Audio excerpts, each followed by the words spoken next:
Good morning, students. Please hit the like button and leave a comment. We have now theorem 10.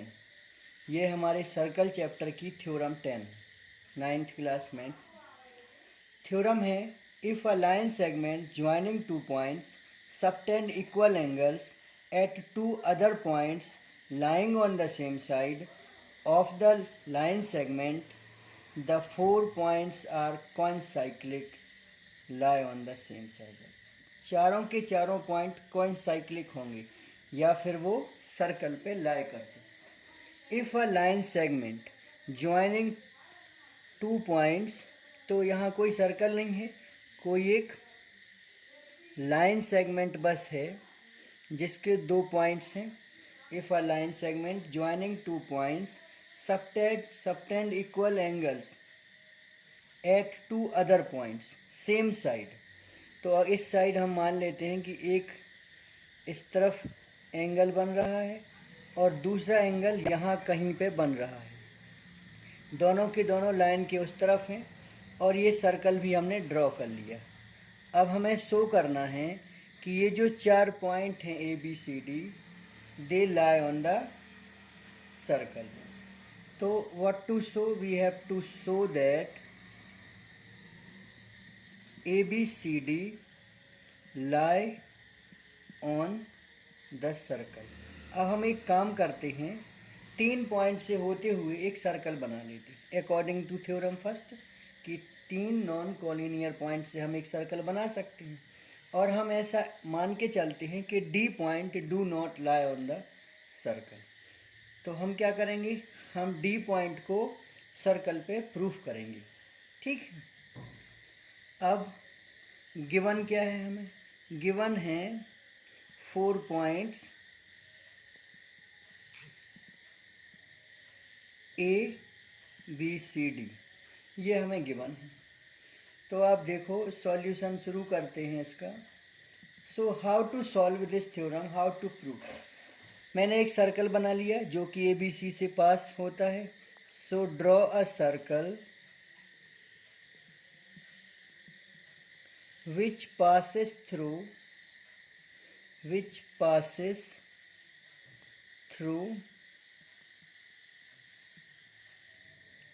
A, B and C. After that we will assume something. What you assume? हमने assume किया है कि एक कोई point है जिसका नाम है D डैश, ठीक है, जो कि सर्कल पर है। D dash lie on the circle, ये हमारा अजप्शन है, हम ऐसा एज्यूम कर सकते हैं। अब इस एज्यूम करने का क्या बेनिफिट है, that you will get to know it. अभी आप देखो, they are saying subtend equal angles, so this is also given कि ये दोनों एंगल इक्वल है। एंगल ए सी बी एक साइड बना हुआ और ए डी बी इसके बराबर है, ये भी गिवन है, ठीक है। और हमने एज्यूम किया है कि D dash lie on the circle.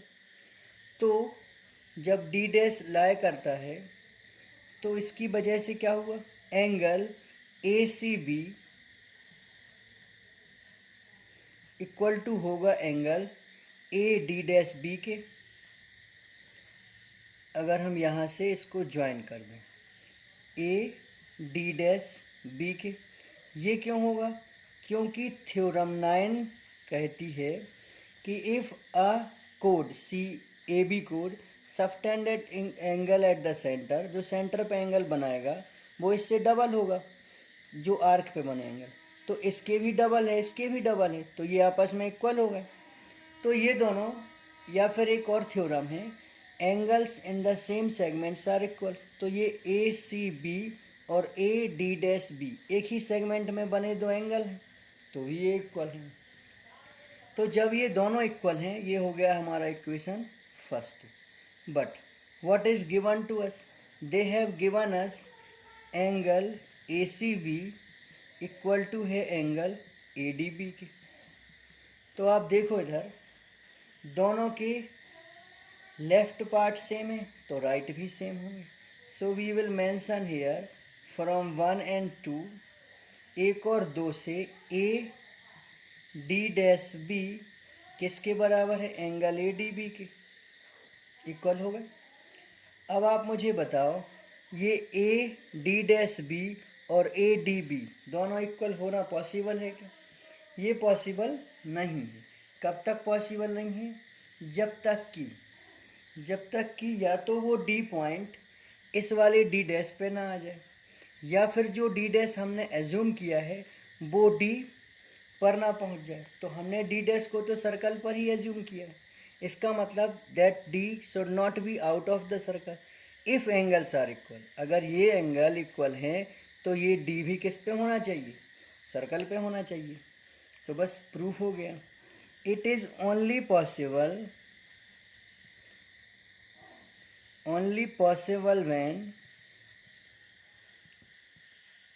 when D dash and D coincide to each other. और जब ये एक दूसरे को coincide करेंगे तो बस वो प्रूफ हो गया कि that lies on the circle. So thank you so much for watching this. This was the proof. I tell you one thing, take pen and paper and write by your own hand, then move for theorem 11. Please hit the like button. So students, please hit the like button. This is theorem 11. अब हमारी theorem 11 है. theorem 11 का statement है the sum of two opposite angles of a cyclic quadrilateral is 180. So statement says the sum of two opposite angles of a cyclic quadrilateral. तो इससे पहले आपको ये जानना बहुत ज़रूरी है कि साइक्लिक क्वाड्रिलेटरल क्या होता है. तो dear students, a quadrilateral whose all four vertex lie on the circle is called cyclic quadrilateral. So this is our cyclic quadrilateral. इसकी चारों की चारों वर्टेक्स सर्कमफ्रेंस पे लाया करते हैं. So here cyclic quadrilateral we have what to show. ये कह रहे हैं कि जो ऑपोजिट एंगल हैं, मतलब ए का ऑपोजिट कौन सा है? सी, और बी का ऑपोजिट कौन सा है? डी. तो इन ऑपोजिट एंगल का सम, मतलब ए प्लस सी इक्वल टू 180 और इधर बी प्लस डी का सम कितना है? 180. So we have these two angle, their sum is 180. This we have to show. अब आप देखो अपन को गिवन क्या है. So they have given us that is ABCD quadrilateral and that is a cyclic quadrilateral. और फिर से एक बार मैं आपको बता दूं, cyclic means having all four vertex on the circumference of the circle. ठीक है, ये गिवन हो गया. चलते हैं सॉल्यूशन की तरफ. So let's see what to do. अब हम क्या करने वाले हैं, आप देखो इधर हमें शो करना है ए और सी का सम 180 है, बी और डी का सम 180 है. इस सर्कल का सेंटर ओ है ऐसा हम एज्यूम कर लेते हैं. अब जब ये सेंटर ओ है तो ए से बी एक आर्क है, ए से सी भी एक आर्क है और ए से डी भी एक आर्क है. हम ए से सी तक की आर्क को सिलेक्ट करते हैं. तो ए से सी तक की जब हम आर्क को सिलेक्ट करते हैं तो क्या हो जाता है, ए सी से ये सेंटर पे बना एंगल है. तो एंगल ए ओ सी, इसी आर्क ए सी से रिमेनिंग आर्क इस तरफ वाली आर्क बची हुई है, इस पे बना एंगल डी है, इससे डबल होगा. So let's write two angle A D C. ये हमने किससे लिखा है? ये है हमारी थ्योरम 9. अगर आपको थ्योरम 9 अभी तक पता नहीं चली है, so please go to the same YouTube channel 9th theorem. In the previous video I have already explain how to. अब यहाँ जो AOC है, ये वाला AOC, ये इस वाले से डबल है। अगर ये x है तो ये 2x है, और अगर ये 2x है तो ये 4x है। ठीक है। अब अगर हम सेम सर्कल में, अभी हमने A से C ये वाली आर्क ली थी, लेकिन A से C अगर हम इस वाली आर्क की बात करें तो ये वाली आर्क भी ये एंगल सेंटर पे बना रही है। तब हम क्या उसको भी AOC कहेंगे? अगर दोनों को AOC कहेंगे तो कंफ्यूज हो जाएंगे। तो हम क्या कहते हैं, हम यहाँ लिख लेते हैं रिफ्लेक्स, और चूंकि ये रिफ्लेक्स है ही, रिफ्लेक्स ऑफ AOC। अब सेंटर पे बना एंगल इस वाले एंगल का डबल होगा। लिख लो 2 एंगल ABC इसके डबल के बराबर होगा। रीज़न सेम है, थ्योरम 9। अब आप देखो, हम AOC और रिफ्लेक्स ऑफ AOC दोनों को सम करेंगे तो क्या हो जाएगा, दोनों का सम कितना होगा, 360। तो हम फर्स्ट इक्वेशन और सेकंड के लेफ्ट और राइट पार्ट को सम करते हैं। तो आप देखो यहाँ angle AOC plus reflex of angle AOC दोनों का इक्वल क्या है, 2 angle ADC plus 2 angle ABC दोनों का सम हो गया। अब आप देखो इधर AOC और AOC का रिफ्लेक्स दोनों का सम तो 360 होगा। ये एंगल यहाँ से यहाँ तक और फिर यहाँ से यहाँ तक, दोनों का सम कितना होगा, 360। यहाँ से आप देखो तो ये ADC, एक्चुअली ये तो एंगल D है, तो हम 2 कॉमन लेके इसको एंगल D लिख देते हैं। और ये ABC तो एंगल B है, इसको B लिख देते हैं। 2 को इस तरफ भेजते हैं। So angle D plus angle B 360/2 हो जाएगा, और जो कि क्या है, जो कि 180। तो आप देखो एंगल B प्लस D का सम 180 हो गया है। तो ये हो गया इसका प्रूफ। अब आप देखो इधर one thing we can write similarly, तो हम ये सिमिलरली करके लिख देंगे कि एंगल A और C का भी सम कितना है, 180। सो इस तरह से ये थ्योरम प्रूफ हो गई इधर। अब मेरी आपसे रिक्वेस्ट है, take pen and paper and please pause video here, और इसको आप एक बार लिखो। Your writing is very important and please hit the like button. So hello students, now we have theorem 12 which is last theorem of this chapter circle, or then we will have some exercise questions which are difficult, so you can practice as you watch these videos. तो बस आपको क्या करना है, आपको बस you have to hit a like button and please leave a comment. कुछ भी, good morning, good afternoon, something good or bad, whatever you wish to. तो ये थ्योरम 12 है। If 2 opposite angles of a quadrilateral add up to 180, ये कह रहे हैं अगर कोई भी क्वाड्रिलेटरल के अपोजिट एंगल का सम 180 है, then all 4 vertices of the quadrilateral lie on the circle. इसका मतलब हमें सबसे पहले क्वाड्रिलेटरल बनाना है जिसके अपोजिट एंगल का सम 180 है, ये गिवन है। So what is given, opposite angle sum is 180। तो मैं यहाँ सर्कल भी ड्रॉ कर लेता हूँ। ये मेरा क्वाड्रिलेटरल है जिसके ये A B C 3 वर्टेक्स हैं और चौथी वर्टेक्स जो है वो ये वाली है। अब आप देखो इधर हमें क्या सो गिवन है कि इसके ऑपोजिट एंगल का सम, मतलब A plus angle C equal to 180 और angle B plus angle D equal to 180।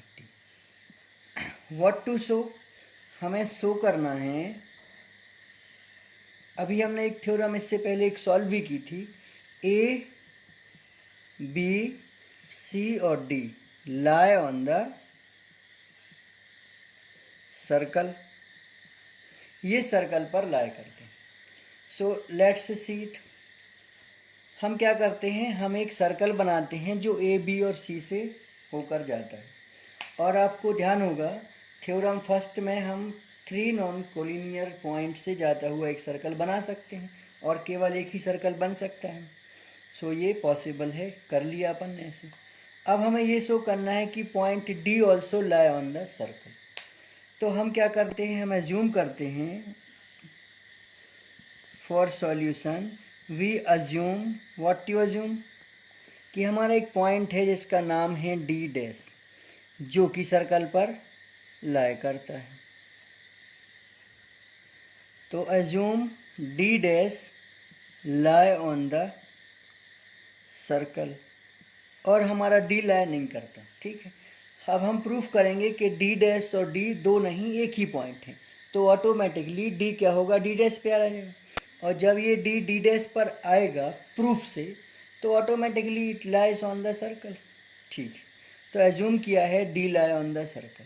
अब जब डी लाई करता है, ए और बी, ए बी और सी पहले ही लाई करते थे, तो आप देखो एंगल ए और सी का सम कितना होगा, 180 होगा।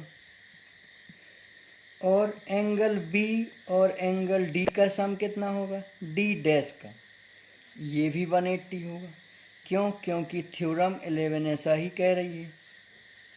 थ्योरम 11 कहती है A B C D D dash एक साइक्लिक क्वाड्रिलेटरल है और साइक्लिक क्वाड्रिलेटरल के ऑपोजिट एंगल का सम 180 होता है, तो इनका सम 180 होगा। But they have given us what they have given us, they have given us angle A plus C equal to 180, तो ये तो दोनों सेम ही बातें हैं। और B plus D equal to 180। अब आप देखो इधर पे, ये भी 180 है और ये भी 180 है, तो राइट पार्ट्स इक्वल हैं, तो लेफ्ट भी इक्वल होंगे। तो एंगल बी और angle D dash equal to angle B plus angle D.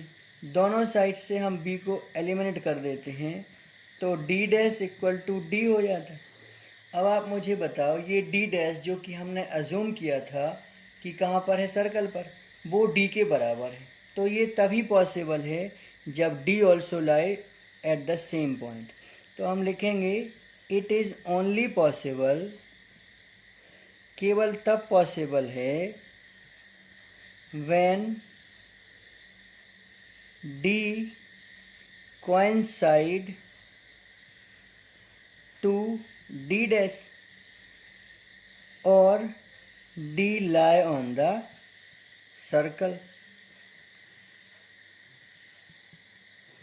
तो अब आपको क्या करना है, अब आपको एक काम करना है, पेन कॉपी उठा के इसको लिखना है। लिखना बहुत ज़रूरी है, तभी आपसे एग्ज़ाम में बनेगी। और आपको लाइक बटन हिट कर देना है, ठीक है। Thank you so much.